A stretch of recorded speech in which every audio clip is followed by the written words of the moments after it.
కాళేశ్వరం అంటే ఒక విషయం గుర్తొచ్చింది. నిజంగా ఒక ఒక గొప్ప లీడర్ ఎలా ఉంటాడు అని చెప్పుకోవడానికి ఈటెల రాజేందర్ని ఒక ఉదాహరణ తీసుకోవచ్చు. నాకు ఫస్ట్ టైం ఈటెల రాజేందర్ గారి మీద, అంటే ఆయన ఒక మంచి లీడర్ అని తెలుసు, కానీ విలువలతో కూడిన రాజకీయం చేస్తున్నట్టుగా అనిపించింది. నాకు చాలా నచ్చిన రాజకీయ నాయకుడు ఇప్పుడు ఈటెల రాజేందర్ గారు. ఎందుకంటే TV9 కన్నా ఒక ఇంటర్వ్యూ ఇస్తూ కాళేశ్వరం మీద చాలా అద్భుతంగా మాట్లాడాడు. ఇప్పుడు ఎలక్షన్స్ రాబోతున్నాయి, ఆయనకు కేసీఆర్కు పడట్లేదు, బద్ధ శత్రువులు. కేసీఆర్ మీదనే డైరెక్ట్గా పోటీ చేసిన వ్యక్తి, కేసీఆర్ను ఒక బద్ధ శత్రువుగా భావిస్తూ ముందుకు ఉరుకుతున్న వ్యక్తి ఇప్పుడు ఇద్దరు అధికారం కోసం కొట్లాడుతున్న రెండు వేరువేరు పార్టీల్లో ఉన్నారు. ఇంకొకటి ఈటెల రాజేందర్కు బీజేపీ అధ్యక్ష పదవి, రాష్ట్ర అధ్యక్ష పదవి పగ్గాలు కూడా త్వరలో ఇవ్వబోతున్న తరుణంలో నిజానికి వేరువేరు పార్టీలో ఉన్నందుకు ఆయన కాళేశ్వరంపై దుమ్మెత్తిపోయాలి, కాళేశ్వరాన్ని విమర్శించాలి మామూలు లెక్క. కానీ ఆయన మాత్రం ఎక్కడ కూడా తగ్గకుండా అద్భుతమైన ఇంటర్వ్యూ ఇచ్చారు TV9లో. ఒక్కసారి చూడండి. ఒక చిన్న బిట్ ఉంది, ఒక్కసారి చూడండి. నాకు బాగా నచ్చింది. మీరు కూడా చూస్తే అంటే మంచి విలువలతో కూడిన రాజకీయాలు ఎలా ఉంటాయి అనే దానికి ఈటెల రాజేందర్ గారు ఒక ఉదాహరణ చెప్పొచ్చు. ఒక 3 నిమిషాల బిట్ చూడండి. ఇది ఇప్పుడు డిస్కౌంట్ మాత్రమే పనిచేస్తుంది, అంతే ఎక్కువ కొనండి. ఈటెల రాజేందర్ గారు, మీరు ఈరోజు బీజేపీ ఎంపీ. బీజేపీ విధానం కాళేశ్వరం మీద, ఆ కాళేశ్వరం అనేది బీఆర్ఎస్ కి ATM. ఇది స్వయంగా ప్రధానమంత్రి నరేంద్ర మోడీ అనేక సందర్భాల్లో క్యాంపెయిన్ లో చెప్పిన మాట. కానీ అసలు ఇప్పుడు మీ విధానం ఏంటి? కాళేశ్వరం నిజంగా ATM బీఆర్ఎస్ కి లేదు, ఈ రోజు మీరు ప్రొటెక్ట్ చేస్తున్న తీరుని బట్టి చూస్తే అదే కాదని చెప్పదలుచుకున్నారు. ఏం చెప్పాలండి, ఇంజనీర్లే అప్పుడప్పుడు వాళ్ళ స్టేట్మెంట్ చూసినా కేసీఆర్ గారు ఆదేశిస్తే నేను నిర్ణయం తీసుకున్నామని చెప్పాడు. ఇంజనీర్ తీసుకోవచ్చండి. కానీ ఒక విషయం చెప్పండి, అసలు కాళేశ్వరం వల్ల తెలంగాణకు ప్రయోజనం ఉందా లేదా మీరు చెప్పండి. మీ దృష్టిలో యాజ్ ఈటెల్ బీఆర్ఎస్ ఇప్పుడు బీజేపీ లీడర్ గారు, కాళేశ్వరం వల్ల తెలంగాణకు ఉపయోగం ఉందా లేదు? 100% ఉపయోగం 100% ఉందండి. 100% ఉపయోగం.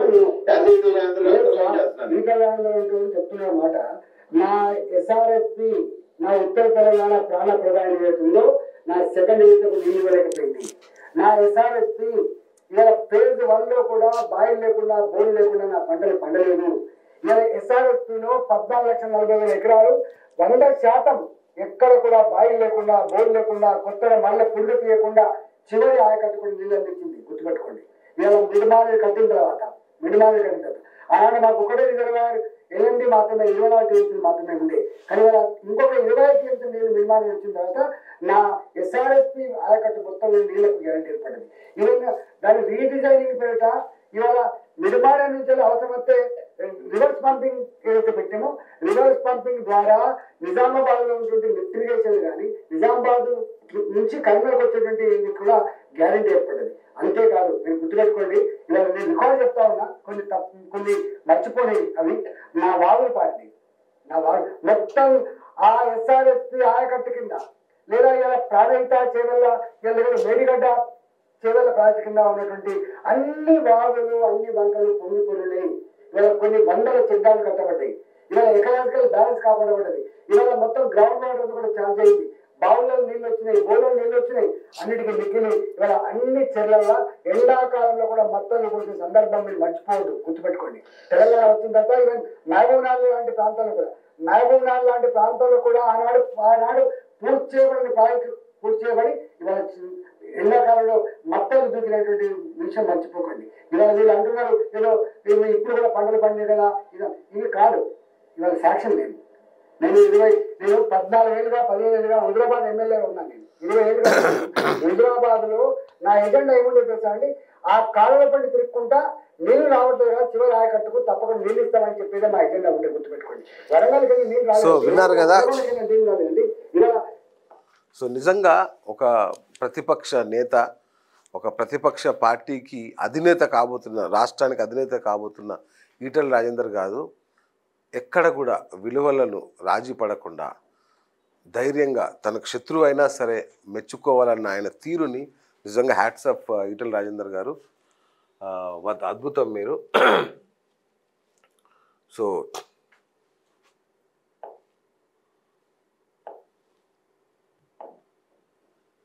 ఈటెల రాజేందర్ గారు మీరు ఈరోజు బీజేపీ ఎంపీ, బీజేపీ విధానం.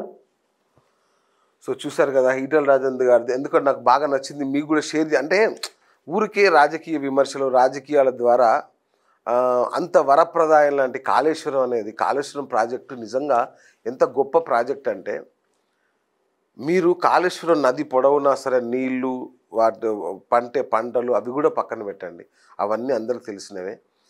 దాని చుట్టుపక్కల పరివాహక ప్రాంతంలో అభివృద్ధి అయ్యే ప్రాంతాలు అదేది పంటలు కాకుండా మిగతా ప్రాంతాలు మిగతా భూములు కూడా ఎంతగా అభివృద్ధి చెందుతాయి, దాని పక్కన పర్యాటకం ఎంతగా అభివృద్ధి చెందుతుంది, ఓవరాల్గా ఈ తెలంగాణ రాష్ట్రం ఎంత గొప్పగా మారబోతుందనే ఊహ చాలా గొప్పది. కాళేశ్వరం మీద ఒక పుస్తకం ఉంటుంది, చదవండి ఒకసారి. సో ఇది కాళేశ్వరానికి సంబంధించి ఈటెల రాజేందర్ గారి స్పందన. సో ఇక బనకచర్లపై సీఎం చొరవ తీసుకోవాలి, కేంద్ర మంత్రులపై విమర్శలు సరికాదు, బనకచర్ల విషయంలో కొందరు అడ్డగోలుగా మాట్లాడుతున్నారు. బనకచర్ల ప్రాజెక్ట్ గోదావరి మిగులు జలాల మీద ఆంధ్రప్రదేశ్ కట్టుకుంటున్న బనకచర్ల ప్రాజెక్ట్ అనేది ఇప్పుడు తెలంగాణలో మరొక్కసారి భయం కలుగుతుంది తెలంగాణ నాయకులకి. ఎందుకంటే ఇది మన గోదావరిలో ఉన్న మిగులు జలాల్ని మొత్తం తరలించకపోతే భవిష్యత్ అవసరాలకు మనకు లేకుండా పోతుంది అనేది తెలంగాణ వాదన. అయితే ఊరికే సముద్ర జలాల్లో కలిసే నీటిని వాడుకుంటే మీకేంటి సమస్య అని ఆంధ్రప్రదేశ్ మాట్లాడుతోంది.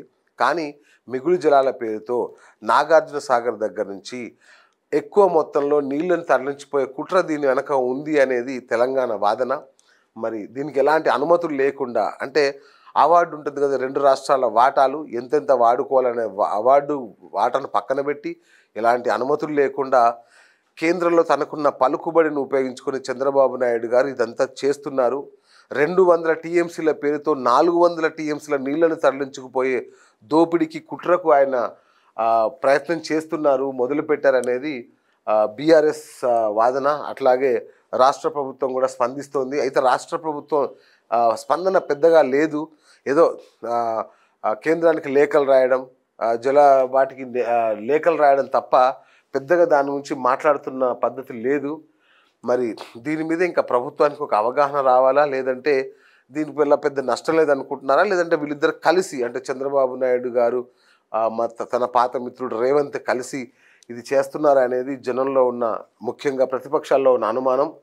మరి దీనికి ఆయనే సమాధానం చెప్పాలి రేవంత్ రెడ్డి గారు. సో సీఎం చొరవ తీసుకోవాలని కిషన్ రెడ్డి అంటున్నారు.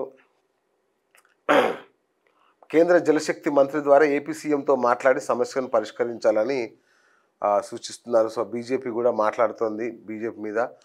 మరి బనకచర్ల ప్రాజెక్టుపై కేంద్ర ప్రభుత్వం ఎటువంటి నిర్ణయం తీసుకోలేదు అని అంటూనే దానికి అనుమతులు ఇస్తున్నట్టుగా తెలుస్తోంది, దొడ్డిదారుల అనుమతులు ఇచ్చేస్తున్నట్టుగా వింటున్నాం మనం.